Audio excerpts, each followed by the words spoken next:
là, vous voyez les 4 voies qu'on a, SMU1, SMU2, SMU3, SMU4.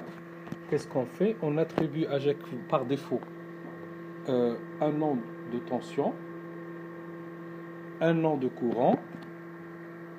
D'accord? Par exemple, sur la voie 1, on met V1, I1. Vous voyez, c'est des noms arbitraires. Vous pouvez mettre ce que vous voulez. Et puis, ici, un nom de courant. Donc, ça veut dire que chaque électrode, donc, elle est polarisée par une tension et un courant qui circule dans l'électrode. D'accord? Et ici, c'est le mode. Alors, il y a 3 modes. Le mode COM, c'est lorsque vous allez la mettre comme référence, c'est-à-dire à la masse. Quand vous mettez cette voie à la masse, vous vous mettez en mode COM. Quand vous lui attribuez un mode courant, ça veut dire que sur cette voie-là, vous allez imposer une variation de courant. D'accord? Ça veut dire quoi? Ça veut dire que c'est I1 qui est, par exemple, si vous êtes ici en mode courant, ça veut dire que c'est le I2 qui va être une variable ou une constante. D'accord? Et non pas le V2. D'accord?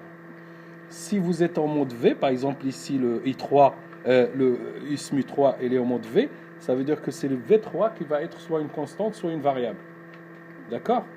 Et bon là, par exemple, le 4, il est pareil, il est en mode V, donc ça veut dire que c'est le V4 qui va être soit une variable, soit une constante. D'accord? Donc ça, c'est le mode. Et puis après, la fonction.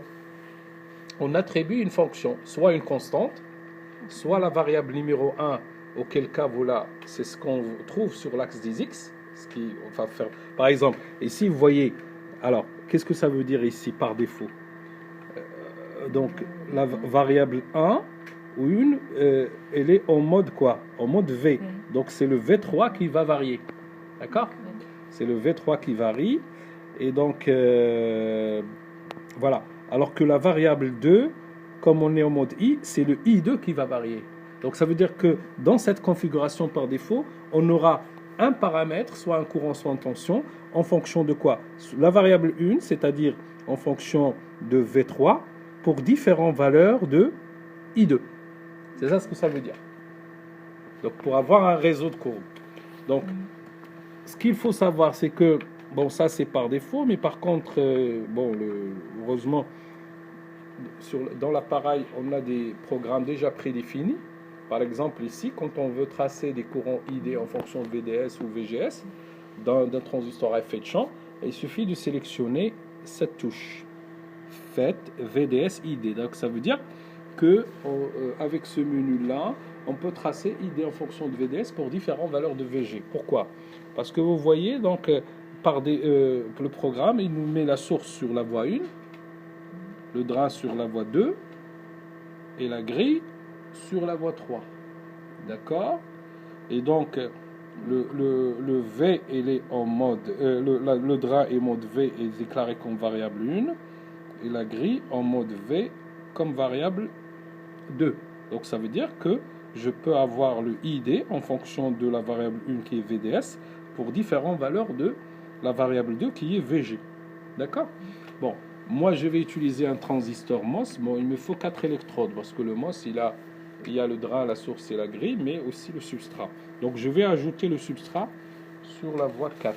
Donc je lui donne un nom de tension que je vais appeler VB. Alors V, donc voilà, il suffit juste d'écrire VB, Enter, IB, Enter, et je le mets en mode COM parce que le substrat est à la masse. Donc vous voyez, la source et le substrat sont à la masse. D'accord? Donc voilà comment on programme le premier menu. Ensuite, je vais Next pour aller à la page suivante. D'accord? Voilà la page suivante. Donc, vous voyez le mode, le sweep en linéaire pour les deux. Le drain, comme il est déclaré en variable 1, donc vous décrivez ici le min et le max de la rampe de tension. Donc, on va mettre 0 par exemple jusqu'à 5 volts. D'accord? Et puis, comme c'est un transistor NMOS, vous savez, pour le transistor NMOS enrichi, les VT sont positifs. Donc là, pour la grille, je mets au lieu de -1, je mets 1. Parce que ce n'est pas un PMOS. Le PMOS, il faut que ça soit négatif. Donc voilà. Et puis, je fais Next. Et là, je suis dans l'affichage. Donc là, je suis dans la partie affichage. Donc, je fais 0, comme dans la mesure, jusqu'à Enter, VDS, jusqu'à 5, pardon, Enter. Et là, le ID qui est sur l'axe des Y, donc je mets 0, Enter. Et puis voilà. Donc là, je fais Next pour aller à la page d'affichage. Et puis, pour lancer la mesure, j'appuie sur Single. D'accord? Voilà, c'est parti. Donc là, je mesure ID en fonction de VDS pour différentes valeurs de VG. Voilà, hop, tac, tac, tac. Bon, là, je ne les vois pas parce que l'échelle n'est pas bien, en Y n'est pas bien, disons, calibrée. Donc là, je vais faire un auto-scale, comme ça, il va ajuster automatiquement l'échelle. Voilà. Voilà, et là, j'ai les ID en fonction de VDS pour différentes valeurs de VG, c'est-à-dire pour VG égale à 0, 1, 2, 3, 4. D'accord? Et vous voyez que le courant augmente en fonction de VGS, mais aussi en fonction de... Vous voyez, on voit le régime linéaire et puis le régime saturé. D'accord? Donc, une fois qu'on a cette caractéristique, donc on peut commencer à faire l'extraction de nos paramètres. Donc, premier paramètre que je peux extraire ici, c'est le paramètre de modulation du canal. Donc, pour vous faire le rappel, donc on va dans la salle